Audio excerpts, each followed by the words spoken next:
চাকরি প্রার্থীদের দুটি মিছিল এই মুহূর্তে শহরে, একদিকে শিয়ালদা থেকে ধর্মতলা পর্যন্ত এসএসসি নতুন চাকরি প্রার্থী তারা পথে নেমেছেন। কৃষ্ণেন্দু অধিকারী রয়েছেন আমাদের সঙ্গে, অন্যদিকে বিকাশ ভবন থেকে রয়েছেন আমাদের অপর প্রতিনিধি ঐশী মুখোপাধ্যায়, যেখানে দৃষ্টিহীন চাকরি প্রার্থী তারা আজকে মিছিল করেছেন। আমি কৃষ্ণেন্দুর কাছে প্রথমে চলে যাব। কৃষ্ণেন্দু, এই প্রথম নয়, নতুন চাকরি প্রার্থীরা তারাও বারবার দেখেছি আমরা পথে নেমেছেন। আজকে কি জানাতে চান তারা, কি তাদের বক্তব্য? দেখো, তুমি জানো যে নবম দশম এবং একাদশ দ্বাদশের নতুন করে পরীক্ষা এবং পরীক্ষার পর ইন্টারভিউর তালিকা প্রকাশিত হয়েছে, কিন্তু নতুন যারা চাকরি প্রার্থী এখানে যারা আছেন, আজকে যারা মিছিল করছেন, তারা আজকে একটা অভিনব পদ্ধতিতে মিছিল করছেন এবং তারা বারবার দাবি করছেন তারা এইভাবে বঞ্চিত হচ্ছেন এবং 10 নম্বর শিক্ষকতার অভিজ্ঞতার জন্য দেওয়ার জন্য তারা পিছিয়ে পড়ছেন। এবং এখানে একজন চাকরি প্রার্থীকে দেখছি হাতে মুড়ি এবং চপ সিঙ্গারা হাতে নিয়ে মিছিলের একদম সামনে আছেন এবং তারা দাবি করছেন 1 লক্ষের বেশি শূন্যপদ বৃদ্ধি করতে হবে। এই পোশাক, ধুতি পাঞ্জাবি, কাঁধে গামছা, হাতে মানে এরকম মুড়ি চপ সিঙ্গারা। এদিকে আরও একটা ছবি দেখতে পাচ্ছি, যিনি কেটলিতে চা বিক্রি করছেন, অর্থাৎ হাতে জাতীয় পতাকা, কেটলিতে চা বিক্রি করছেন, সেই ঢঙে আজকের এই মিছিলের সামনে আসছেন। আমি সরাসরি তাদের কাছ থেকে জেনে নেবো যে এই সাজের মূল কারণ কি এরকম। এছাড়া আমাদের আর কোনো গতি নেই। আমাদের যিনি উচ্চপদস্থ আমাদের চিফ মিনিস্টার রয়েছেন, তিনিই বলছেন চপ মুড়ি বিক্রি করতে 1000 টাকা করে ভাতা দিচ্ছেন, কিভাবে ঝালমুড়ি বিক্রি করতে হয় তিনিও সেটাও আইডিয়া দিয়ে দিচ্ছেন। তো আমি বলবো ভবিষ্যৎ প্রজন্মকে তো আপনারা পড়াশোনা শেখাচ্ছেন, গার্জিয়ানকে বলবো যে আপনারা পথে নামুন। আপনারা যদি পথে না নামেন তাহলে কি করে হবে? আপনাদের বাচ্চার ভবিষ্যৎ কি হবে? পরবর্তীকালে ডাক্তার, ইঞ্জিনিয়ার কিভাবে তৈরি হবে? অর্থাৎ এখানেও একজনকে থালা হাতে চপ সিঙ্গারা দেখছি, এইভাবে সাজ কেন? দেখুন, আজকে এই কমিশন, এই বাংলার মুখ্যমন্ত্রী আমাদের রাস্তায় চপ বিক্রি করার নিদান দিয়েছিলেন।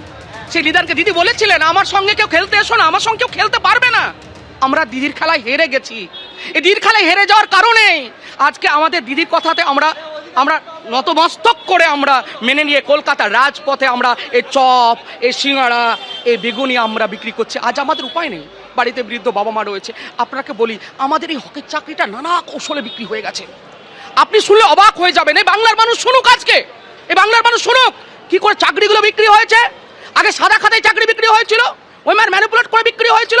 এবার কমিশন ওই সমস্ত টাকা দেওয়া, যে সমস্ত 2016 সালে আবার তাদের টাকা নিয়ে 3 থেকে 4 দিন আগে তাদের উত্তর দিয়ে দিয়েছে, তার প্রমাণ আছে। কমিশন এটা একবারও বলতে পারবে যে এটা আমরা করিনি? এর জ্বলন্ত দৃষ্টান্ত আছে। না হলে যারা চুরি করে ঘুরপথে চাকরি পেয়েছিল তারা 60 পেয়েছে।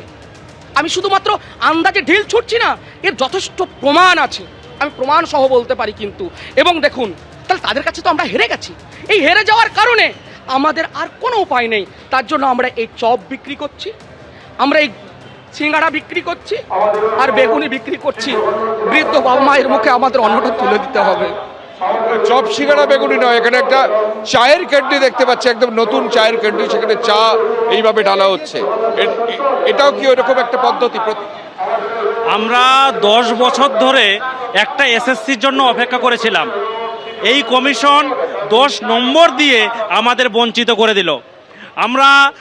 আমরা এখন বলুন, আমাদের প্রত্যেকের বয়স 10 বছর ধরে অপেক্ষা করতে করতে আজকে আমাদের বয়স কারো 38, কারো 39, কারো 40।